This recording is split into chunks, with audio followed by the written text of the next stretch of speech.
Hello there, welcome to another great video game ideas not used video, GVGINU for short. As always, I'm Andre and it is a pleasure to share my thoughts with you. So the other day I actually got my hands on Metroid Other M, and I have sort of mixed feelings about it. It's not a bad game, as many people would make it out to be, but it's not the best Metroid game ever. It's far from that. It's somewhere, I'd say if I was going to give it a score, I'd give it a B plus. If I was going to grade it, I give it a B plus because it is a good game. It's a beautiful game. The soundtrack, so far from what I've heard, because I haven't finished it yet, is awesome.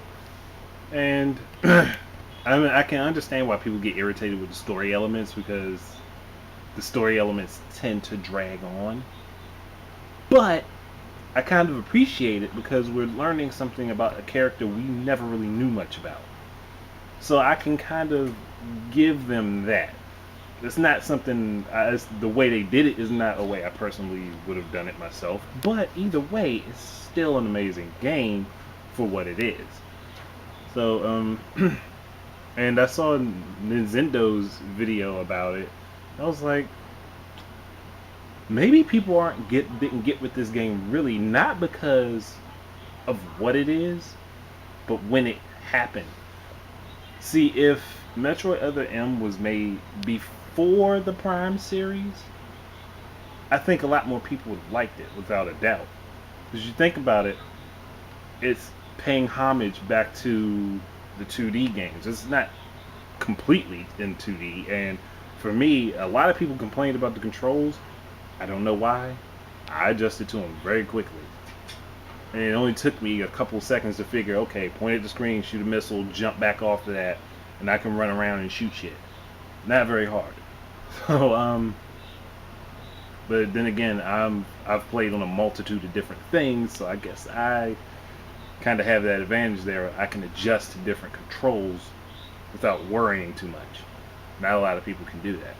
So, and that in and of itself was a major fucking reason a lot of people got mad. It was just, but they didn't understand that from this perspective. Think about the fact that the Wii remote only actually has maybe 6 buttons on it, and they're all sporadically placed. Now, for Team Ninja to make a game that utilizes this controller in a way that the buttons have, one, multiple functions, and two, it opens you up to being able to see the game from different perspectives, I can appreciate that. I mean, it's probably not the best done game engine, but it was practically a new engine for this game, a new setup for this series.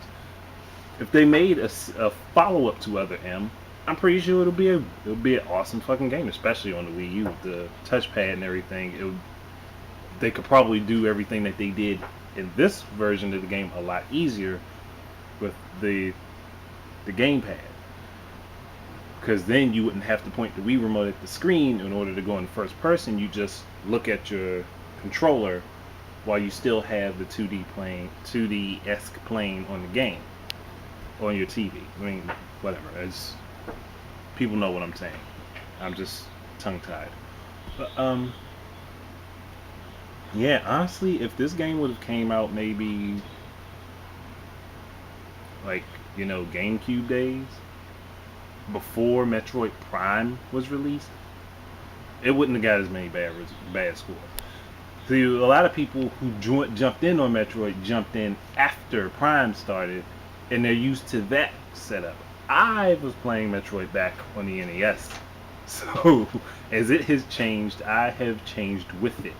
It hasn't been me sticking to just one sort of control setup, and a lot of people get hung up on controls being clunky. Like, it's not clunky, honestly. It's rather smooth the way it works, at least in my eyes, because I have experience playing it now. I can say I've dealt with the 2 boss fights so far. I have not had any trouble swapping from playing with the Wii remote sideways to turning it and pointing at the screen and shooting a missile at a targeted point. That's not difficult. At least not if you already got yourself lined up and facing the direction that you want to fire. Now I can't understand if action gets a little hectic. You don't want to, you know, be stuck and not be able to fire at what you're trying to aim at. But the game is also set up in a way that if there are waves of enemies coming in, especially with a boss, you can clear out the waves of enemies and have like a brief pause between them, so that you can actually aim at the boss and fight. A lot of people probably didn't realize that and probably just jumped out. Okay, I'm just going to shoot the missiles right up in my target and be done with it. There's a lot more to it than that. Quite a bit more to it. And it's not difficult. It's really easy. Like I said though, I've played on a multitude of shit, so it's probably why it doesn't bug me so much. But that's just my thought on it. If it came out earlier, people wouldn't have had as big a problem with it, because you got to think about how it feels. When I was playing this game, all I could think about was Super Metroid. Oddly enough, that's all I could think about was just how this game felt to Super Metroid. And like I said, you get to learn something about the character, and a lot of people aren't thinking about the fact that in Metroid Fusion, which is technically the end of the series, the guy that was her commanding officer, and you meet him in Other M, we know nothing about him. This is the perfect time to learn about that character, which is why this game, probably one of the reasons why this game was made, so that way when they go into moving beyond Fusion, we actually have some information on him. We're not so in the dark about who he is. At least that's my perspective. But I mean, think what you want to think, say what you want to say.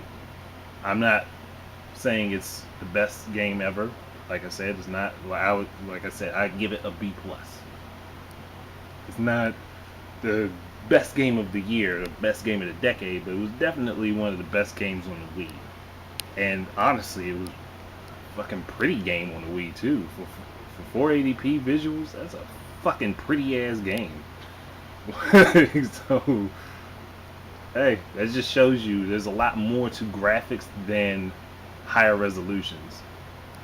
But that's another story for another time. Anyway, thank you for listening, watching, whichever you did. Just felt like I had to give my perspective after I actually got my hands on that game. And I was like, damn, this is fucking awesome. I mean, yes, it has its flaws. It's going to have its flaws. But it generally is a good game. Whether it had been Metroid or not, it's generally a good game. If this game was made with another face, people definitely wouldn't have been so pissed off. It's because it was Metroid. Trust me, it's because it was Metroid. Anyway, thank you for watching. I rambled on again at the end of that. Yeah, thanks for watching. I'm going to try to make more videos. I mean, after that month-long hiatus, I felt like I just needed to get back into it. So, thanks for watching. Keep your eyes and ears out for more of my stuff. And until the next time, enjoy your games.